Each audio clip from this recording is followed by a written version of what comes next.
Before the floodlights dim, before the camp trumpet calls reveille, the bus doors wheeze open and spill the cool of night onto the dirt. A smell is waiting there, bright, oily, unmistakable. Bacon. Then a softer, darker note follows like a shadow. Coffee, hot and bitter, rising in a thin blue thread from somewhere past the fence where the lights buzz. They have been riding for hours, heads knocking against glass, the road drumming up from the tires. A few of the women had tried to sleep, but their bodies don't trust the motion or the men with rifles in the aisle. Now the smell is a strange promise wrapped around a barbed wire morning. It disorients more than it comforts. Annalisa feels it land in her chest and change shape, becoming something like the lift of a pre-war Sunday. When shoes were polished and Mother hummed in the kitchen. Not this, not Texas, not the end of everything they thought would last. "Let's go," a soldier says, not harsh, not gentle, and they rise. Their uniforms, Red Cross gray, are clean enough but threadbare along the seams. The sleeves are shiny where elbows rubbed. The armbands, with their faded crosses, look like a picture of their former confidence. Useful and sure. Now they look like labels someone else attached. The first step off the bus is a test of the world. The dirt is packed and pebbled, tan and gray. A January of heat even in late spring. The floodlights crackle overhead, and then, one by one, blink out. Day taking over. The fence runs to the left and right like a pencil line, the wire twisting back on itself in careful bored loops. Beyond it, long, low barracks, tar paper roofs, the mess hall with a vent like a silver hat on top of it. Somewhere in there, bacon leafs and curls in a pan, and coffee is poured into tin mugs as if there weren't a war. Single file, the same soldier says, and they form themselves like a thought that keeps reforming. Nurses organizing without needing to be told how to stand. Annalisa does not know the name of the soldier, only that he is tall and his sleeves are rolled to his elbows, showing a pale square where the sun has not reached under his watch. His hair is the color of straw. He holds his rifle like a carpenter holds a hammer, close to hand but not threatening. Beside her, Clara tucks a strand of hair into her cap and sniffs the air with a look that could be longing or disbelief. "Bacon," she says, the word careful on her tongue, a word from a home that is not this one. "Do you smell it?" "Yes," Annalisa says, and the yes is too big for the question. She smells bacon and coffee and dust and metal and something sweet she can't place. Maybe heat itself. She smells her own fear, metallic and clean. They have been told many things in the last months. Told they would be punished. Told they would be exchanged. Told the war would turn. Told mercy was a story told to children. In trains and lorries and corridors that smelled like bleach and old wool. Rumors had moved like mice. Now there is bacon, and the rumor runs into it and stops, panting. At the gate, another soldier counts them softly, tapping his pencil against a clipboard as they pass. "Morning," he says to no one and to all of them. The women answer with silence and with nods that are neither apologetic nor defiant, merely human acknowledgement. The gate wheels back, and they walk into a place designed to be, above all, orderly. The registration building is made of wood and black with creosote, where the sun touches it. Inside, the air is cooler and layered with other smells: damp paper, tobacco, a yellow soap that's been rubbed down to a wafer. They are given numbers on thin tags. A woman, the first American woman they've seen, sits behind a desk and writes carefully, the way people write when they want to be certain this will be read by someone else later. Her hair is pinned in a swirl, and she wears a simple dress the color of oatmeal with a little brooch near her collarbone. She says, "Name?"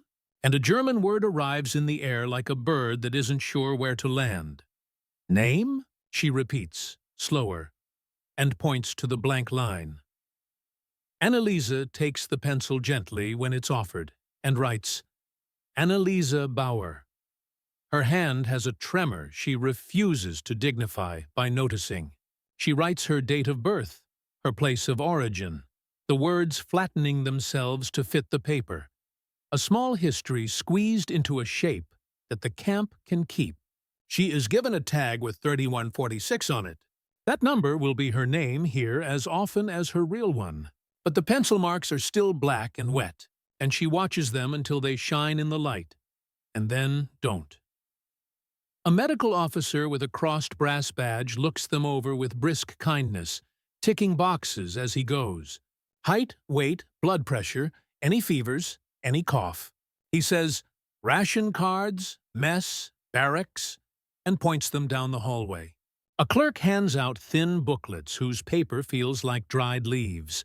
In the time it takes to cross a doorway, they have been made into residents of a place that had always been waiting for them without knowing their faces. Outside, the sun has fully declared itself and the camp is awake. It sounds like work beginning? Hammers somewhere, a truck backfiring, a radio inside a barracks pouring out music, all horns and bright cymbals, something that makes Clara stop and listen with her head tilted. American, she says, nearly smiling. It sounds like it's running downhill. Swing, says the tall guard by the door, and then grins as if caught. That's what we call it. The mess hall is a rectangle, functional and holy in a plain way. The line advances with the kind of patience hunger can make. Tin trays slide along the counter, and the smell is now everywhere. Salt and fat, the sugar in the coffee not yet stirred in. A man with a white apron and forearms as big as hams works with a slotted spoon like a conductor. He doesn't look up when he says, eggs, bacon, toast, the words falling into the same rhythm as the spoon's motion. Eggs, bacon, toast. It is an incantation and a test. Annalisa's mouth fills with water. Marta, who has said very little since the bus, swallows audibly and then coughs to cover it. They have eaten in the last weeks. They are not starving the way the word means in the year to come, but they have eaten ration soup and thin bread and, sometimes, a black sausage that didn't taste like anything a pig would recognize. This is something else. This is the myth of plenty braided into a plate. Thank you, Annalisa says in careful English, and the man with the apron looks at her and nods. You bet, he says, which is not yes and not you're welcome, but something friendlier than both.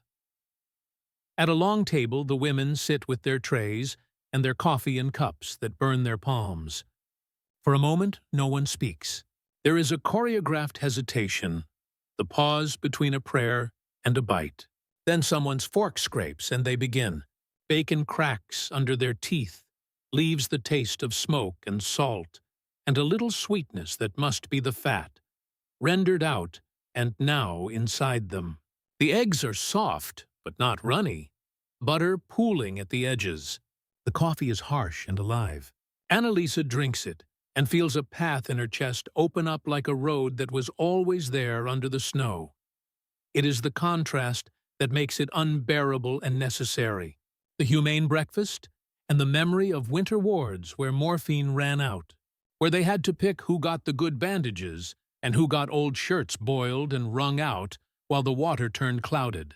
It is the man at the end of a bed with his eyes turned toward a ceiling he could not see, and Clara's hand on his shoulder, because sometimes a hand was the only medicine that did anything.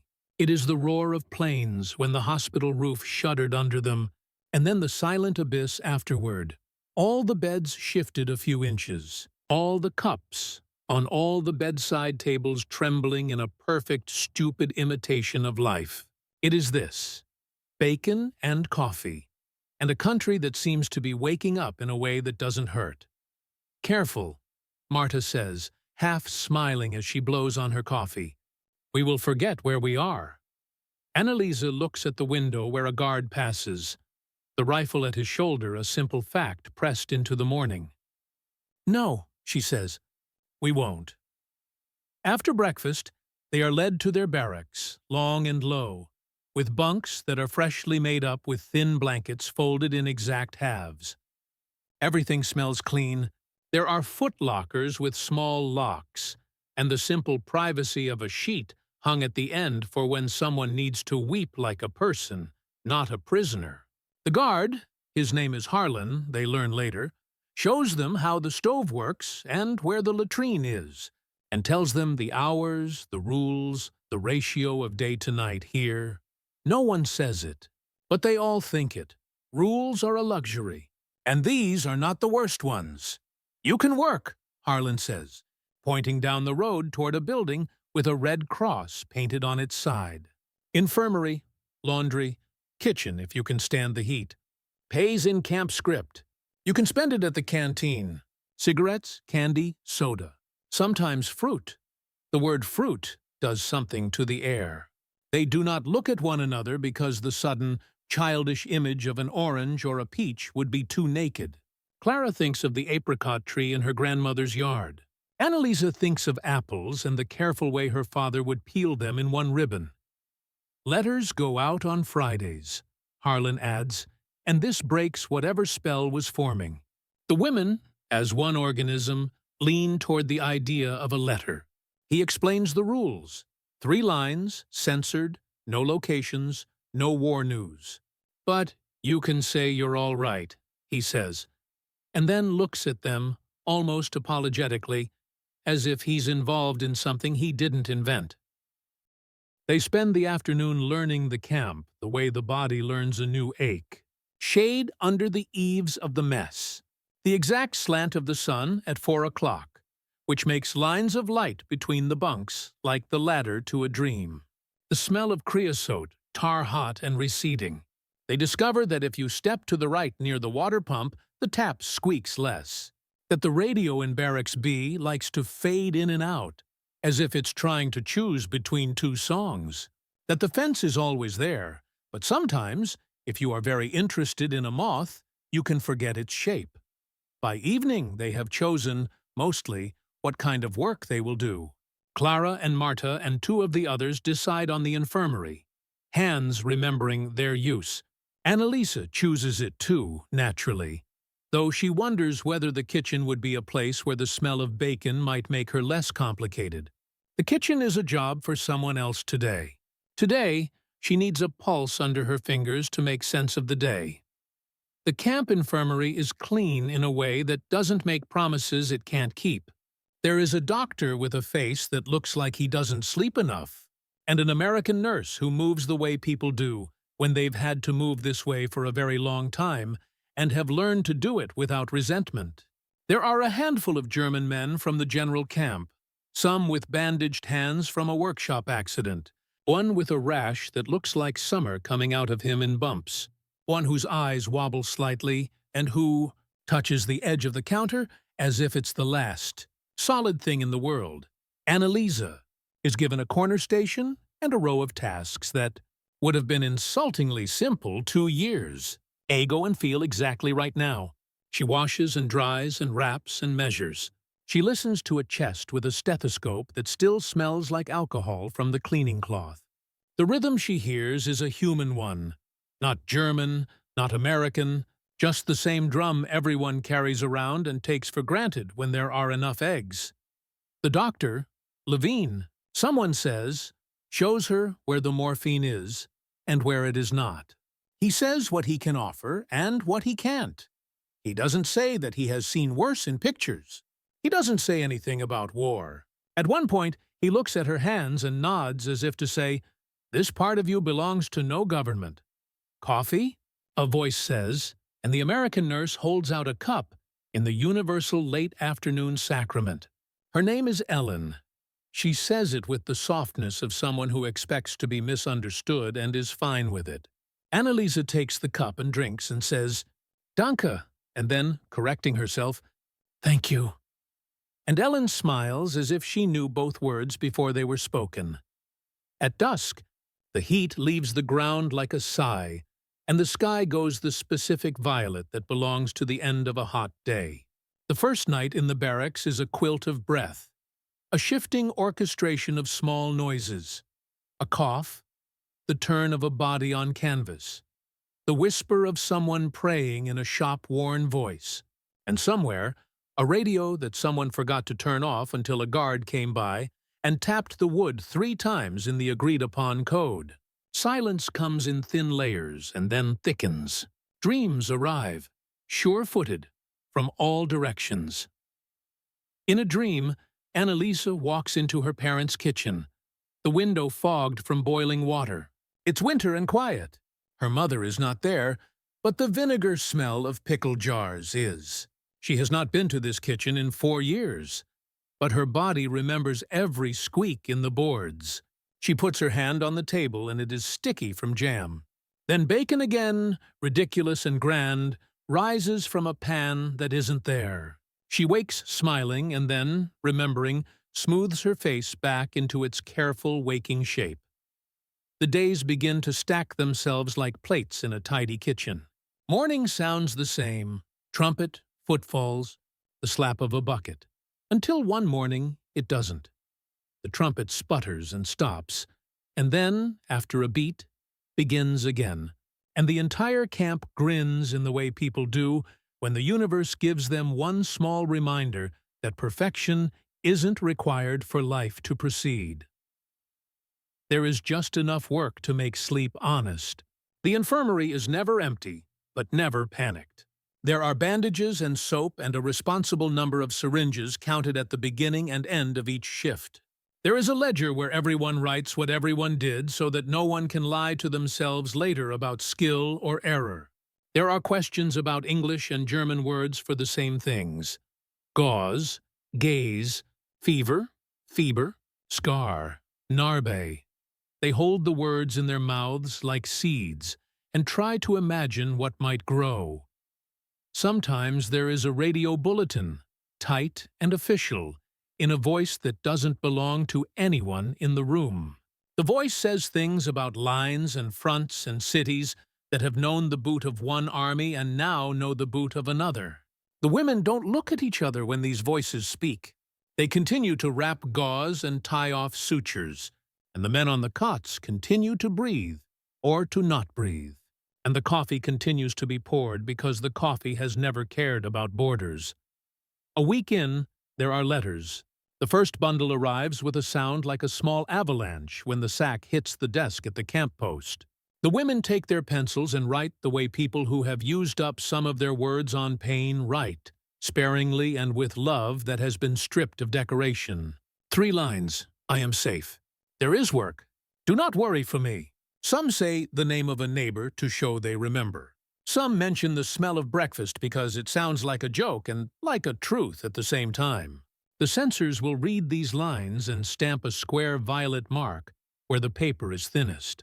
The letters will go in bags and on trucks and across the ocean, and somewhere in a kitchen that does not smell like coffee anymore, a mother will put the paper to her cheek. On a night when the wind moves in a different key, a storm blows up from nowhere and smacks the camp with rain so sudden that everyone laughs, even the guards. The tar paper roofs drum. The dust becomes mud, then skin again. Lightning spreads white fingers over the horizon, counting miles in its secret arithmetic. In the infirmary, a man with a heavy chest cough sits up to watch the water ladder down the window, and when he lies back, he sleeps as if the rain had switched him off. Ellen keeps tally of the thunder, and then loses count, and, annoyed at herself, shrugs in a way that says some things are not to be measured. The next morning is bright and scrubbed.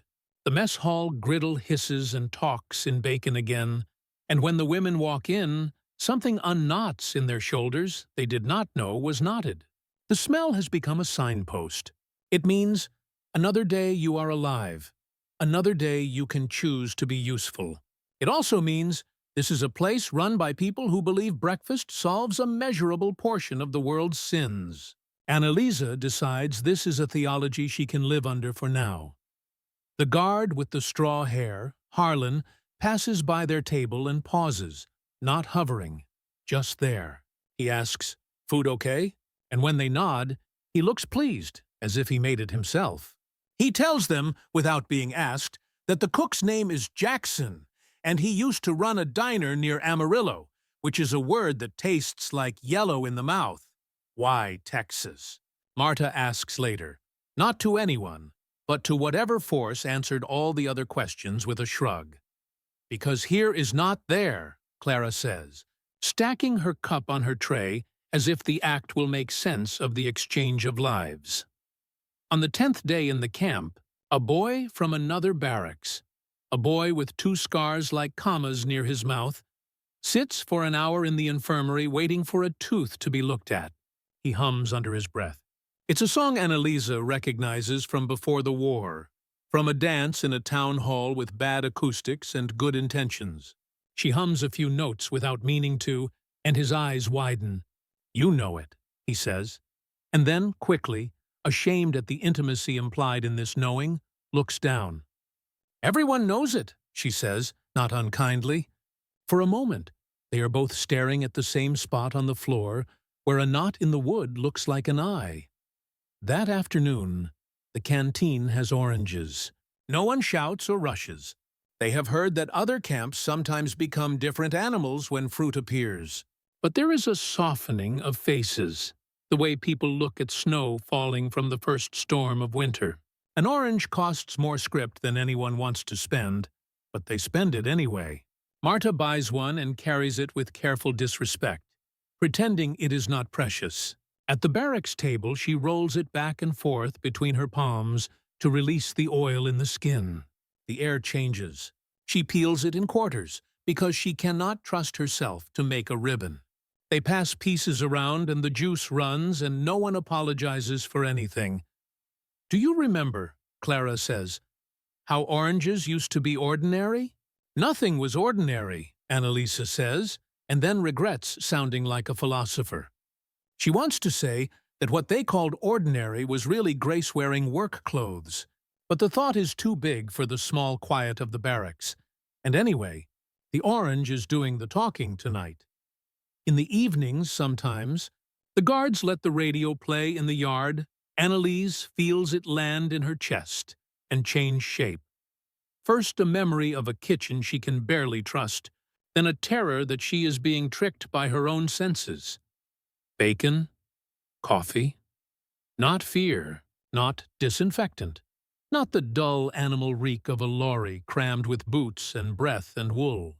She tightens her hands around the strap of her satchel, finds the familiar keys of a scissors through the canvas, and forces herself to look past the smell. The bus door folds open like a mechanical jaw, and the guard in the aisle nods toward the steps with a jerk of his chin.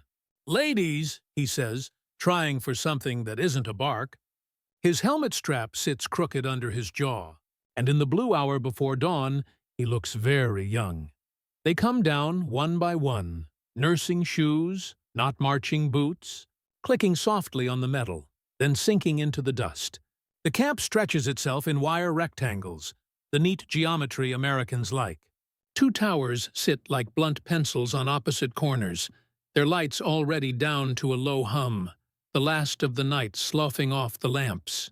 Beyond the fence are flat fields and an edge of trees, pecans or something like them, the silhouettes cut fine against the paling sky. A warming wind moves across the lot and picks up the bacon smell and throws it like a ribbon across their faces. Marta coughs. It is part cough, part laugh, the kind that escapes when a joke and a cry collide. "Bacon," she murmurs in German. What a way to begin captivity. Ilse, her hands already chapped from washing bandages somewhere that no longer exists, makes the sign of the cross almost without thinking, then snatches her fingers back as if even her own blessed habit might count against her here. "You think they feed us?" she says. "Or is it for the guards to make a point?" "They do like points," Marta replies. "Sharp ones." "Quiet," says the young guard, and he doesn't sound mean, only tired of noise. A sergeant approaches from the mess building, the source of the smoke and smell. He is a broad man with grease shining like polish on the ridges of his knuckles. His uniform hangs with the indifference of familiarity, sleeves rolled high on forearms that have their own map of dark hair. He carries a clipboard in one hand and wipes his other on a rag that never gets clean. The name on his chest says, Burns. The women look at the English letters like they are part of a code. Marta, who taught herself a few words of English from a contraband magazine, reads it to herself and files it away. "All right now," Sergeant Burns says, braided with the accent of a place that takes its time. "Welcome to Camp Homer, ladies." He pauses, as if he knows how foolish the word welcome sounds at a wire fence. He adjusts his hat. "We're going to get you processed, get you housed, and—" he glances at the mess hall, where a bell clangs, "get you fed before the sun makes fools of us all." Somewhere down the fence line, a dog barks twice without conviction. The nurses stand together. 10 of them? 15? Counting feels like an insult. They are half-starved for an order that doesn't include screaming. "Names in order. Last name first," Burns calls, tapping the clipboard to wake it up. "Then we'll assign bunks." Annalisa keeps her eyes on the dust, tracing the old cracked lines where tires had cut the ground, and rain had then tried to erase the edges. She waits through 2 names. 3, the vowels turning awkward in the sergeant's mouth. And when they call for Pole, Annalisa Pole, she steps forward and speaks in a clear voice she once used across wards to calm down a frightened boy shaking in a bed. "Present," she says, in English she hasn't used since school. The sergeant's eyebrows go up just a fraction. He makes a check. She takes her step back and breathes again. A second line forms like a twin river, the guards on one side, the women on the other, and the mess between them. The bacon smell never stops. It rises and falls with each fresh pan. It wraps around men and women alike. It is maddeningly normal. Coffee follows it. Metal pot, tin cups, the scrape of ladles. Annalisa's mouth fills and empties without swallowing. Her body still knows hunger like an old hymn. She remembers, uncontrollably, the way the kitchen smelled in Hanover in 1942, when the ration cards still offered a kind of arithmetic. On Thursdays, her mother would boil water and pour it over roasted barley and chicory, and call it coffee, with a laugh that had defiance at the corners. They had bacon once on New Year's that winter, thin as a promise and salty enough to keep them silent while they chewed. After that, bacon belonged to the market stalls of childhood, to men with hands the size of plates slicing pork, with a knife long as a trumpet. War turned everything either precious or ugly. "Move along," the young guard says again, but softer now, as if he has understood that their moving is not like a door opening. It requires more courage than anything he has done before sunrise. They pass the first checkpoint. A table, 2 men with pencils, a box of tags. The tags are stamped with numbers and an abbreviation that is supposed to be neutral, but somehow isn't. The nurses are given theirs, looped with string. Annalisa slides hers over her head and feels it find the hollow at her throat where a small silver cross used to rest. She tries not to think of the cross. It sits somewhere in a drawer in a house that may not even have a roof now. Ilsa receives her tag and turns it in her fingers like a coin. "I refused something like this when I was 8, she says to no one in particular. "At school. We were supposed to pin them on our coats for air raid drills." She smiles without teeth, and it isn't a nice smile. "I cannot refuse now." "No one is asking you to," says Marta, and the tenderness is almost impatient. They reach the mess hall. The door is propped with a cinder block, and heat spills into the cool morning like a dog set loose. Inside, the air is thick with grease and coffee steam and the breath of men who have been up all night. The line of nurses falters at the threshold. The rules of decency are wobbly here. Men turn to look without malice and with too much interest. The guards murmur to each other and perform the theater of reminding one another that the women are prisoners, that fraternization is prohibited, that eyes should behave. The cook staff works louder, banging pans to drown out what cannot be said. A corporal wearing the tight grin of good intentions approaches with a tray. He is missing the top button of his shirt, and the failure makes his decency more credible. "Step on up," he says, and his accent is lighter, a middle state someplace with rain. "We got eggs, bacon, toast, oatmeal, coffee. You ladies take what you can stomach." Ilsa's eyebrows shoot up at the list, as if she has been offered a house with all its doors. "Eggs?" she murmurs. "Plural?" "Plural," he says, and rubs the back of his neck. He glances at the sergeant, who nods once. "We ain't monsters." The first two women accept their trays as if they weigh more than plates of food. Annalisa steps forward when it's her turn. The coffee totters at the edge of the tray, trembling with the old hum of trains. She cannot help it. Her hands shake.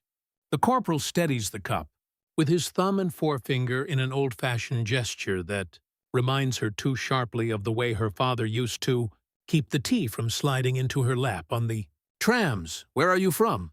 he asks, not to gather intelligence, but because the question is the rope he knows how to throw to anyone across any river. "North," she says. "I grew up near Bremen." The name sits heavily in the room like a coin on a scale. "I have been to many places since," she adds, and the man nods because that seems like a thing soldiers and nurses say when they have seen too much. She carries the tray to a table and sits on the edge of the bench, as if ready to jump up and run if someone changes their mind and demands everything back. Marta sits across from her and immediately tears a piece of toast and slides it into her mouth, eyes closing as if in prayer.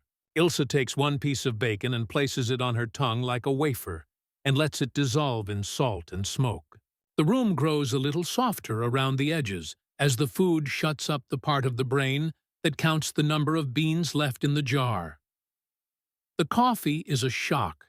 It is not burnt barley, not a brew of beets, not chicory's brave imitation. It is bitter and real, and when the steam touches Annalisa's face, she has to swallow quickly to keep the sudden unexpected tears from spilling into the cup. "You all right?" Marta asks in a voice that does not make a fuss of being kind. She lifts her cup and tests her throat on the hot edge. "Yes," Annalisa says, and she isn't sure if it is a lie. "It tastes like Saturday. Before." Ilsa nods, and her eyes tilt to a corner of the room where a sign is posted in block letters. "No talking with prisoners, no gifts, report all infractions." "Saturday," she repeats, before rules were posted at eye level. A guard at the end of the room clears his throat in a way that signals the end of tenderness. "Let's keep it moving," he says. "Eat up. Processing starts in 15. We got bunks to assign, and you got rules to learn." "Always rules," Marta says, not quite under her breath. They eat. The bacon gets chewed to its memory. The eggs are gone before anyone can decide if they prefer them softer. The toast tastes like fire and grain. The oatmeal like an idea someone had about health. The nurses sleep a little with their eyes open for the length of a cup of coffee. The room begins to accept them as part of its morning, as if they were fog rolling in off a river, changing the tone of light without consenting to being the reason. On the far wall, a calendar shows April 1945, with a picture of a blond boy flying a kite at a beach where nobody has thought about war in months. Time has a stupid face when it is printed on cheap paper and stapled to wood. Annalisa looks at the little boxed days and calculates distances without wanting to. How long to the last letter she sent? How far from the day they left the field hospital near the collapsing front, when all the sound had turned into a single unbroken metal scream? When the trays clatter into a tub and the last coffee is swallowed, Sergeant Burns returns with his clipboard. "Housing," he announces, as if reading from the gospel. "Ladies, you'll be in Block D. That's separate from our regular Cairo." He stops himself, clears his throat, adjusts. "Separate from the male prisoners. You'll have 2 bunks to a room, 4 rooms to a barrack." there's a washroom. It's not pretty. You'll get your allotment of soap. You'll get a schedule. He eyes his shoe briefly, as if something important is down there at ground level. You'll also get the Geneva rules printed up, for your comfort. He almost smiles. Comfort. We try. You are not supposed to joke, Ilse says with something that is inches short of humor. It makes us think you are a person. Burns looks up at her.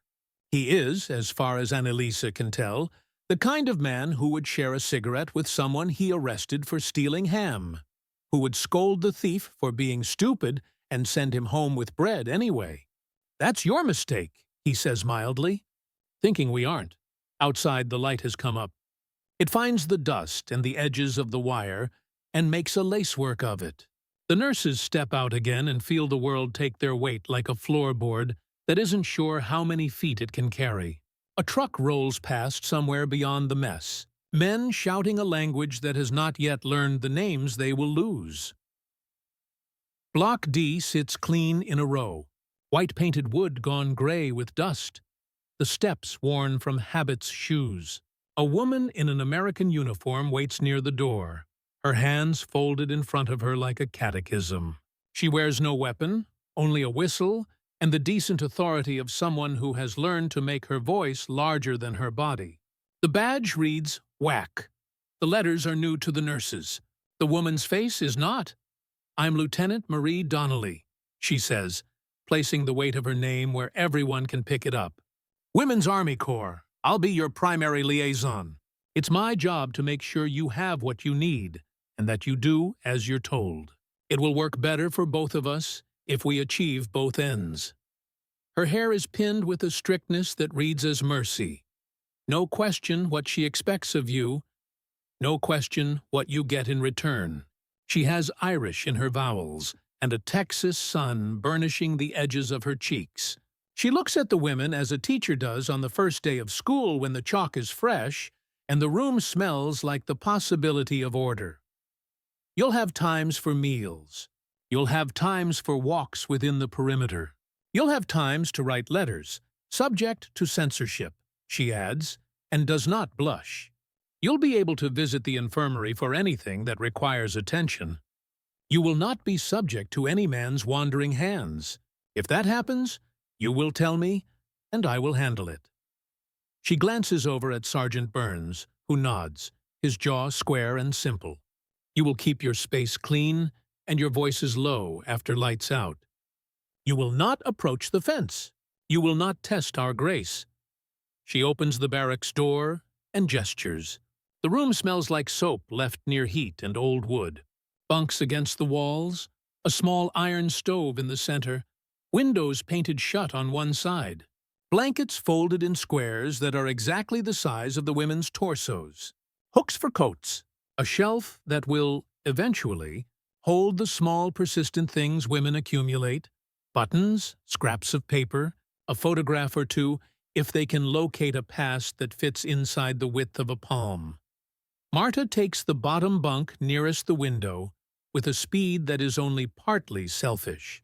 Ilse claims the bed above her and hangs her tag on the corner post like a necklace on a child-sized goddess.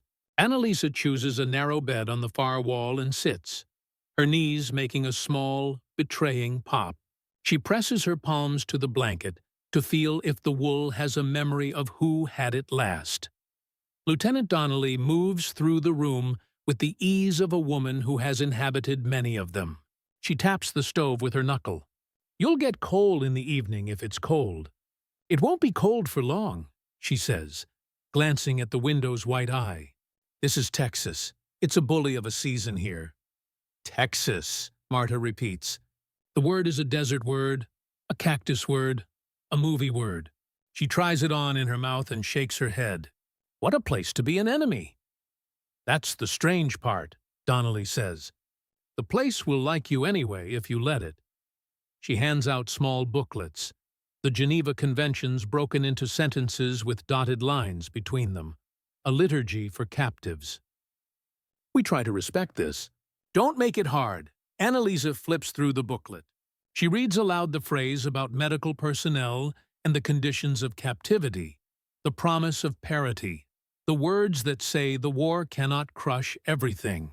She feels more tired listening to the sentences than she did riding through the night. "May we work?" she asks, almost startling herself. The others look at her, and she hears what she has asked. Work has been a condition, a sentence, a line at the bottom of a piece of paper you didn't sign.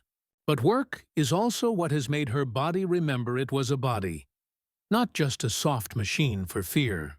"We are nurses," she adds. "We can help." Donnelly's face opens slightly, as if a window took a risk. "We'll see," she says. "We got an infirmary. We got men who forget their hands and their politeness when they're sick. We got rules about who gets to touch whom. But I'll talk to Captain Reeves." She looks at Sergeant Burns again, who makes a notation that is either official or personal. "We can find a way to have you do something that isn't staring at a wall." The day moves around them like a slow, square dance, turning, pausing, changing partners. Somewhere up the road, the mess bell rings again for men who have earned breakfast by simply standing up right all night with rifles. Inside, the bacon has probably surrendered its power to surprise and become merely food. For the nurses, the taste will not soon fade. It has attached itself to their story as neatly as any badge, as if their arrival came stamped not only with numbers, but with a smell that declares, "The shape of this captivity is not the one you expected." They make their beds, because they have made their beds in worse places. They arrange their small things, which do not amount to much. Annalisa takes out a comb with 2 teeth missing and a handkerchief that used to be white. She folds the handkerchief down to the size of a chocolate and tucks it under the blanket near her pillow. She thinks of the hospital near the front, the days when coffee was a rumor and bacon an obscene joke. She thinks of the officer who shouted at them when they surrendered because he wanted them to feel something like his own failure. She thinks of a patient named Friedrich, who called her Schwester and died with his eyes closed, which is a small victory. She thinks of nothing because the brain cannot hold a smell and a memory steady at the same time for too long. One will slop over the edges. Outside, a whistle blows twice. Donnelly straightens, then heads for the door.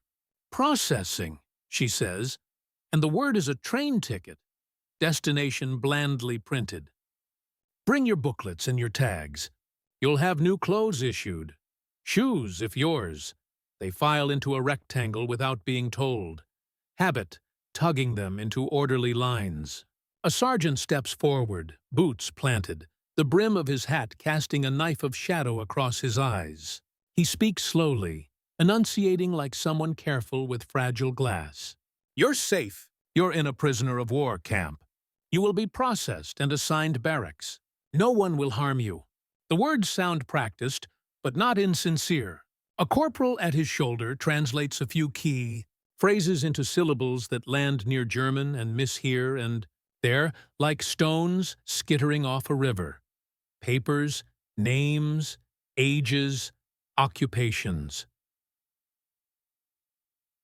The smell of bacon drifts between sentences, interrupts fear, interrupts the memory of train cars and hospital tents and nights spent listening for aircraft.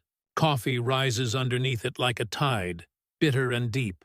Someone toward the back, a smaller nurse with hair plaited tight under her cap, swallows audibly and looks ashamed of it, as if hunger is a betrayal she has committed in public.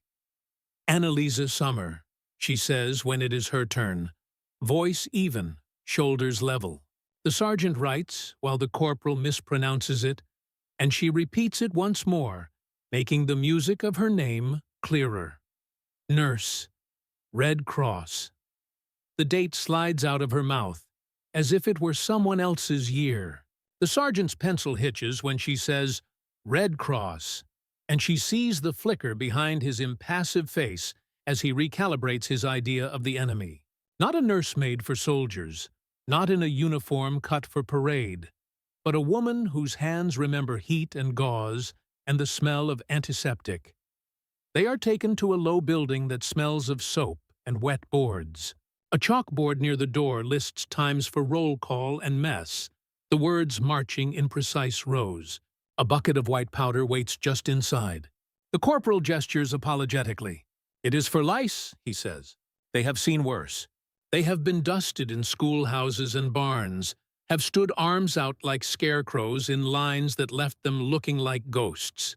An older woman named Hilda jokes, in German so soft that it is more breath than sound, that at least the Americans dust you with something that smells faintly of lemons. The younger ones almost smile.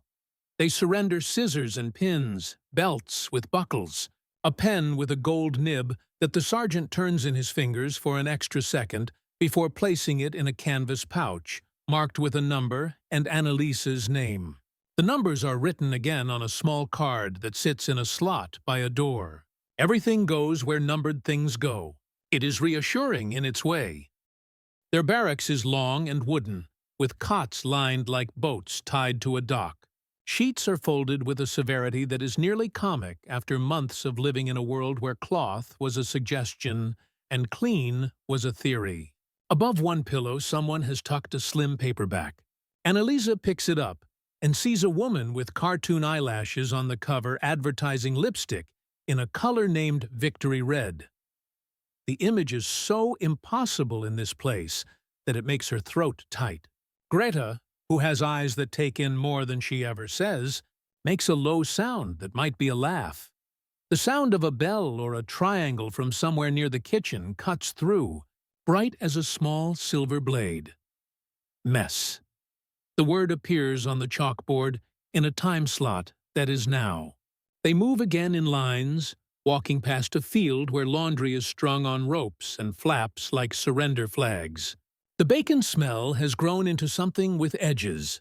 It catches in their hair, sticks to the inside of their mouths before food has even kissed their tongues. Coffee steam palms their faces as they approach an open window where a man in a white apron stands behind metal trays. He has a name stitched above his pocket, Jackson, and a scar that looks like a comma tucked near his chin. He says good morning, and then, in careful, halting German that makes the person behind him, a younger cook with smooth brown skin, grin with surprise, he says, "Good morning. Ladies, welcome." The German words sit in his southern mouth like guests at a new table. Annalisa says thank you in German and then in English, both. She does not know which is more strange. The tray is heavy with things that glisten. Eggs, yellow in a way that suggests sunlight, stolen and fried. Bread that is white in its heart and toasted to a brown, that the small one with the tight braid stares at as if it might begin to speak. And bacon, layered like blankets of salt and smoke. Beside it, a tin cup of coffee that trembles in the small circle her hand makes around it. The first bite is nearly painful. Her mouth floods with fat and salt, and her jaw remembers suddenly what it is to work for pleasure instead of survival. She breathes around it carefully, as if she has just gone underwater. Across from her, Hilda closes her eyes like someone saying a prayer that is partly thanks and partly apology. Greta eats like a soldier, efficient, precise, nothing wasted, no ceremony.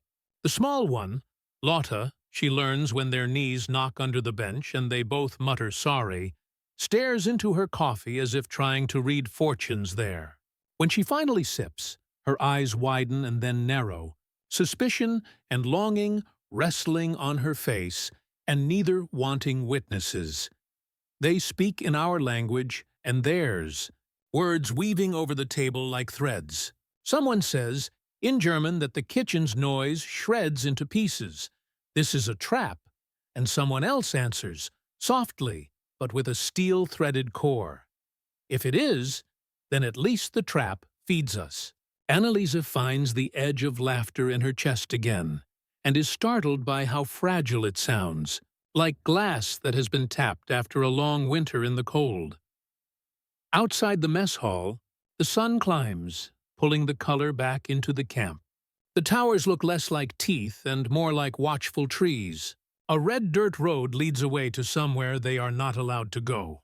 Men in uniforms that are almost the same as their captors walk in a fenced rectangle, one holding an accordion that wheezes a thin tune.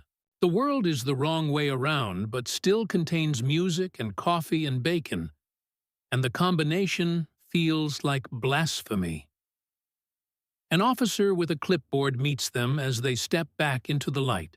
He reads their names carefully, finds Annalisa, and matches her to the pouch with her scissors and pen.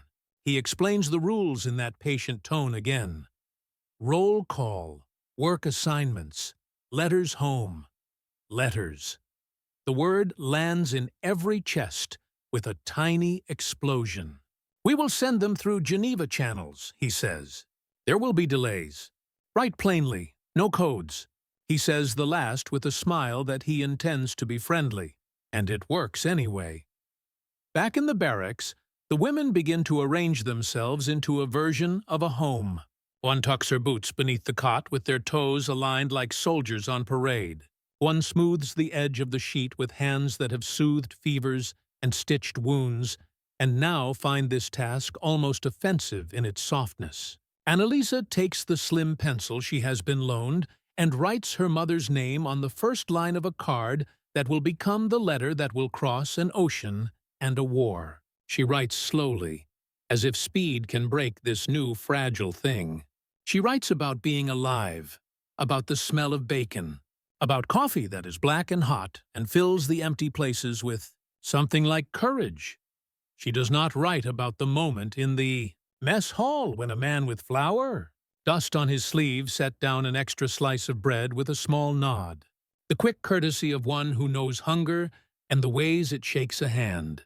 She does not write that the kindness stung as much as it soothed. She chooses the facts that will not make her mother worry more than she must. I am safe, she writes, and the sentence astonishes her with how true it can be in one place and untrue in another at the same time. The day stretches. Somewhere beyond the fence, a train calls to the horizon. Inside the camp, a rhythm establishes itself out of the newness. The scrape of a chair, the whisper of a broom, the small percussion of spoons against tin.